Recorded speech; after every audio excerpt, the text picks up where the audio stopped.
Hello and welcome to A Bit of Everything Film Trivia, where we blend movie magic with mind-bending challenges.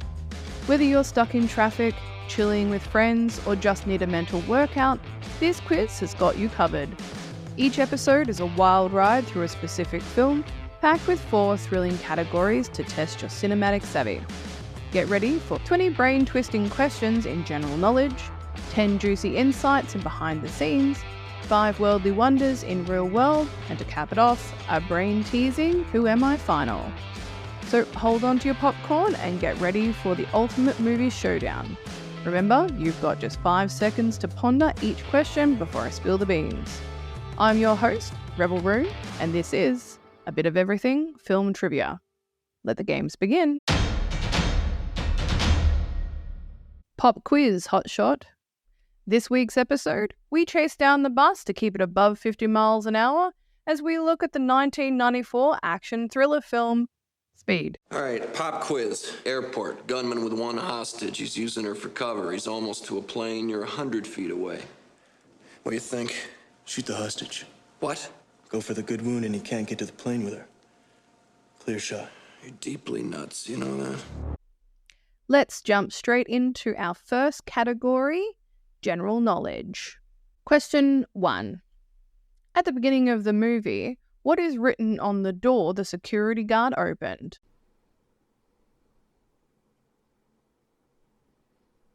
Basement level access. Question 2. What floor did Bob enter the elevator on?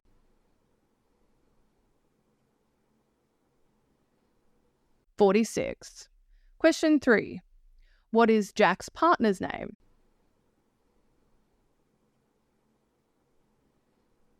Harry Temple. Question 4. What floor did they rescue the elevator hostages on?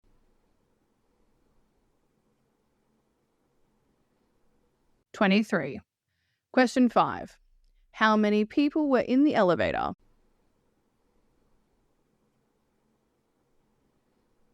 (13). Question 6. What is the name of the bus driver Jack talks to in the coffee shop?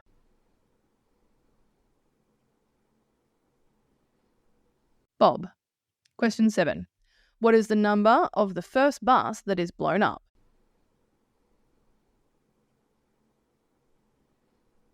(2748). Question 8. What time does Jack's watch say when he checks the time while talking to the bomber on the payphone?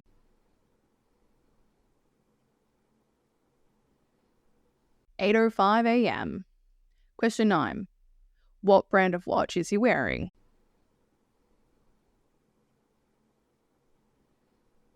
Casio. Question 10. What is Jack's license plate number?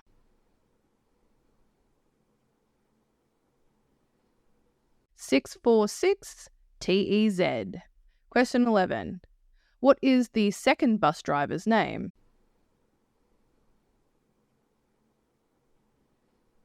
Sam.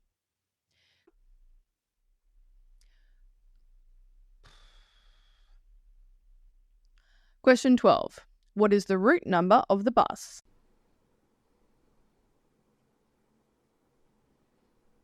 33. Question 13. What does the Santa Monica Bank advertisement say on the back of the bus?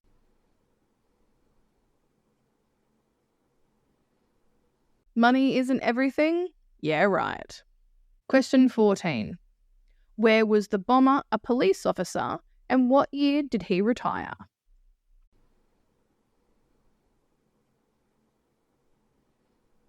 Atlanta in 1989. Question 15. How did the NYPD fool the bomber?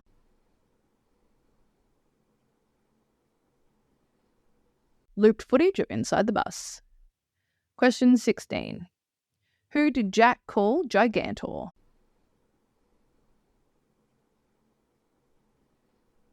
Ortiz. Question 17.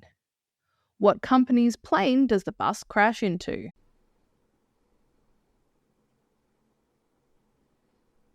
Pacific Courier Freight. Question 18. What corner is the garbage can on at the money drop?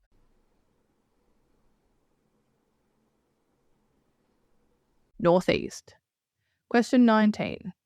How was Howard Payne killed?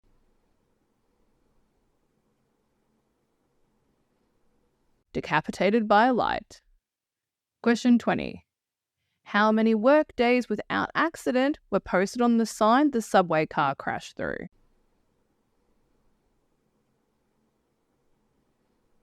203. Alright, Speed fans, how did you do in that round? It's time now for Behind the Scenes. Question 1. How many buses were used to make the movie?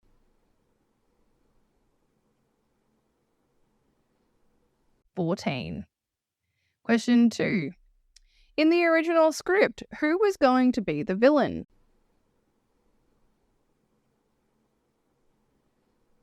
Harry Temple.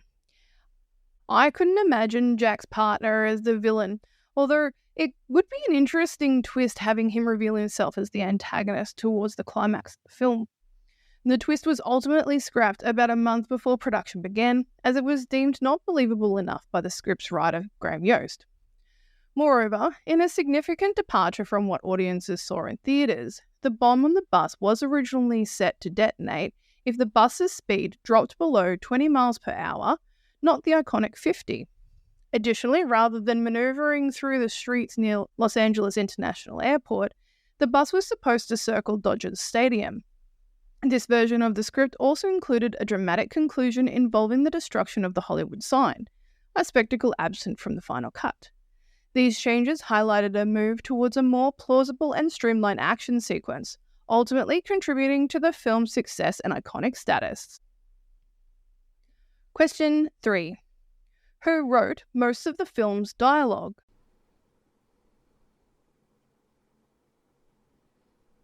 Joss Whedon.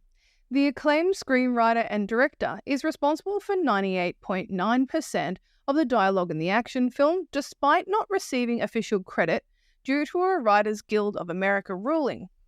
Whedon was also brought on board to review the script, during which he made numerous changes, including a significant character transformation. Alan Ruck's character, the tourist Doug Stevens, was originally conceived as a mean lawyer. Under Whedon's pen, Stevens' character underwent a transformation that made him more sympathetic and complex, aligning better with the film's overall tone and dynamics. Question 4. True or false? Keanu Reeves did most of his own stunts.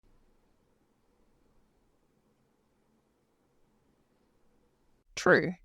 The director talked Reeves into hopping from the running Jaguar onto the running bus by saying it was just like stepping onto an escalator. The shot seen in the movie, though, was the work of a stuntman. Question 5. What did Sandra Bullock learn to do prior to filming?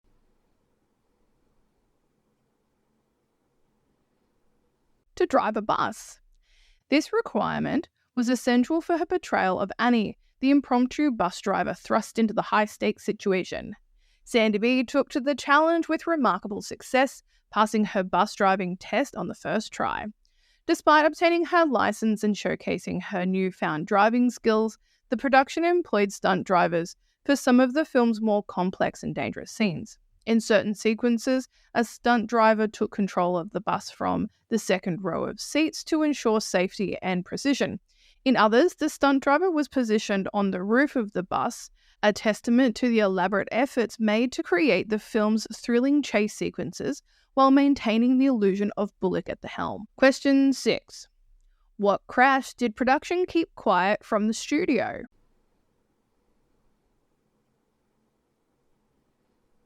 The first try of the bus jump. The production faced hurdles right from the start. The bus used for the jump was emptied of all unnecessary weight to ensure that it was as light as possible, carrying only the stunt driver. Despite these precautions, the first attempt at the jump resulted in a crash, an incident that they kept secret from the studio. Undeterred, the team proceeded with a second attempt, which was more successful than anticipated. The bus travelled further than expected, leading to an unintended consequence. It smashed a camera set up for the shot. Fortunately, another camera positioned further away captured the stunt, ensuring the dramatic scene made it into the final cut of the film. This behind-the-scenes effort illustrates the complex and often risky measures taken to create memorable moments in action cinema. Question 7. What part of Annie's tail was left on the cutting room floor?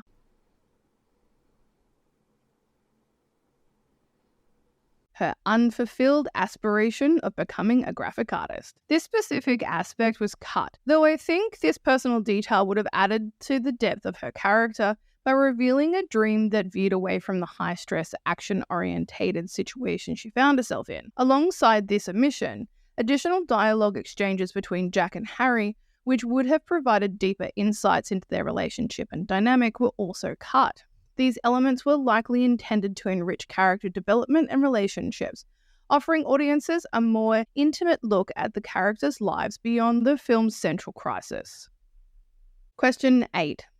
What accidental moment involving Jack at the beginning of the second bus sequence was ultimately kept in the final cut of the film?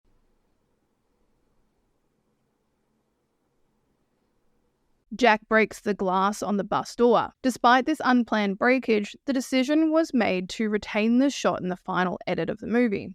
The inclusion of this genuine accident added an element of unexpected realism and intensity to the film, underlining the high-stakes tension that defines its action-packed narrative. You can even see some of the cast jump when he punches it. Question 9. True or false? The subway train that comes crashing into Hollywood Boulevard was actually a bus.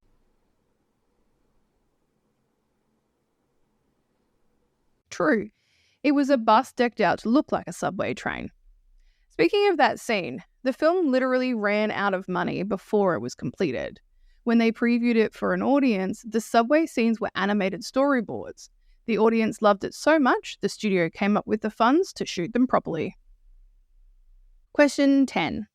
How many actresses had turned down the part before Sandra Bullock was offered the role of Annie?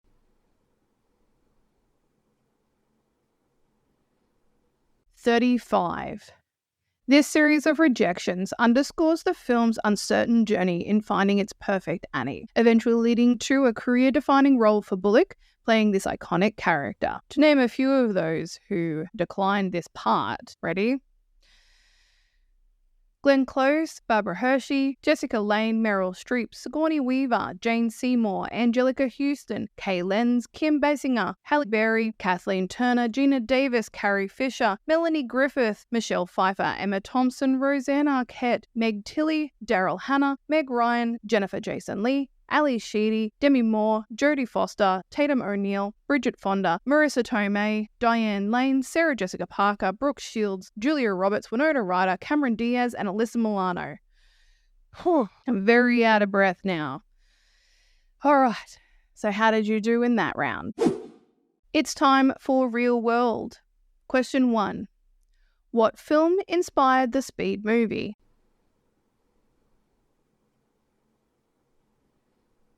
The 1985 movie Runaway Train. Graham Yost was influenced by a conversation with his father, the host of Canada's Saturday Night at the Movies. His father believed that Runaway Train, despite being a strong concept, didn't quite live up to its full potential.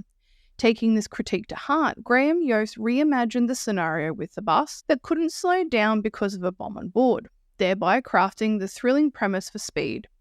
This adjustment not only intensified the stakes but also broadened the appeal and set the stage for one of the most memorable action films of the 1990s. Question 2. Whose loss was Keanu Reeves grieving during filming?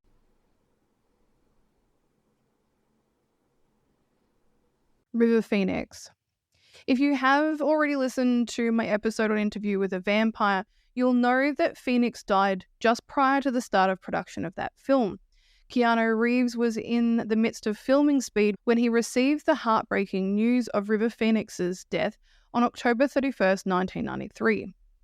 Reeves and Phoenix had developed a deep friendship, having co-starred in films such as I Love You to Death and My Own Private Idaho. The loss had a profound effect on Reeves, who described the experience as unlike anything he had ever felt, marked by intense sadness and hours of sobbing.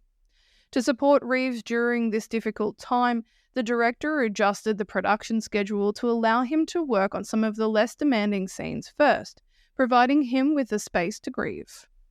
Question 3.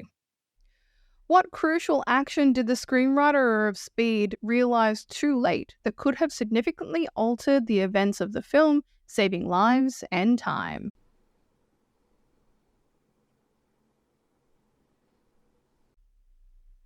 Jack could have shot the tyres out before the bus hit 50 miles an hour. In a reflective observation highlighted by Janet Maslin in her review for the New York Times, it was pointed out that Jack could have dramatically altered the course of events by simply shooting out the bus tyres before it reached 50 miles, thereby preventing the bomb being armed in the first place.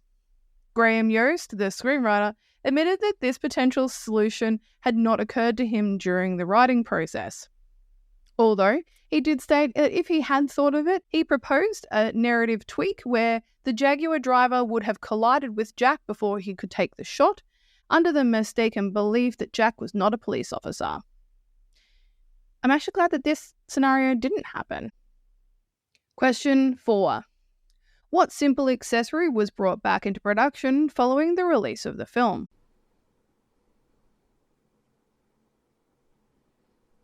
The Casio G-Shock DW5600C watch. The watch worn by Jack in the film experienced a resurge in popularity. Despite being discontinued by the time the movie hit theaters, the film sparked a significant demand for the watch among fans and enthusiasts. This newfound interest prompted Casio to put the DW5600C Black into production, responding to the fever generated by its appearance in the movie. The watch's resurgence highlights the impact of popular culture on consumer preferences and the revival of interest in products associated with blockbuster films. Question 5. What surprising award nominations did the film receive?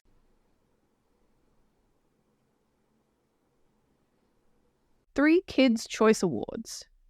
Given the film's R-rated content, such nominations were unexpected, highlighting the movie's wide-reaching appeal, despite its adult-orientated themes.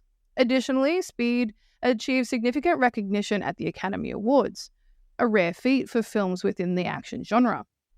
It was nominated for 3 Oscars, winning 2 of them, Best Sound and Best Sound Effects Editing. These awards were a testament to the film's technical prowess and its ability to transcend the typical confines of its genre. The Oscars' acknowledgement of Speed not only celebrated its thrilling narrative and execution, but also its exceptional contribution to film, sound, and sound effects editing, underscoring the industry-wide impact and recognition of its production quality. There were some hard ones in that category, but how did you do? Our final category is Who Am I? Born February 19, 1955, in Athens, Georgia, to Robert and Marjorie. I am best known for my work on stage and screen, playing diverse characters switching between comedy and drama. I am the recipient of several accolades, including 2 Primetime Emmy Awards, in addition to nominations for 3 Tony Awards, 5 Screen Actors Guild Awards, and 5 Golden Globe Awards. I briefly attended Central Michigan University and participated in the school's theatre program. In the summer of 1976, I attended the Eastern Michigan University Drama School. I performed in New York in the Short Charge Revue 1979 at Second Stage Theatre. It was the first show of the inaugural season for the Second Stage Theatre. I made my film debut in Milos Forman's drama Ragtime 1981, followed by James L. Brooks' Terms of Endearment 1983 and Mike Nichols' Heartburn 1986. I then received 3 Golden Globe Award nominations for Woody Allen's The Purple Rose of Cairo 1985, Jonathan Demme's Something Wild 1986, and Noah Baumark's The Squid and the Whale 2005. I starred in a variety of genre films such as Gettysburg 1993, Speed 1994, Dumb and Dumber 1994, 101 Dalmatians 1996, and Pleasantville 1998. I also starred in critically acclaimed films such as The Hours in 2002, Good Night and Good Luck 2005, Infamous 2006, Looper in 2012, Stephen Jobs 2015, and The Martian in 2015 as well. I am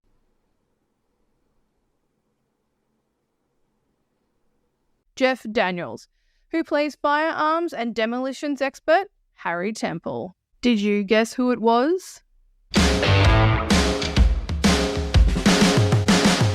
With that, Jack saves the day and got the girl. And that's it for this episode. Thank you for taking time away from disarming the bomb to test your knowledge. Remember, there's always more action-packed movies out there, which means we have lots of fun facts still to get into. So don't forget to subscribe and catch every episode, and follow on the socials at Rebel Room Co. If you want to request a movie for me to focus on, or let me know some additional facts or trivia that I might have missed, send me an email at rebelroomco@gmail.com. May your popcorn be perfectly buttered and your remote always be within reach. Stay real, stay trivia savvy, and keep the credits rolling. Until next time, create mayhem.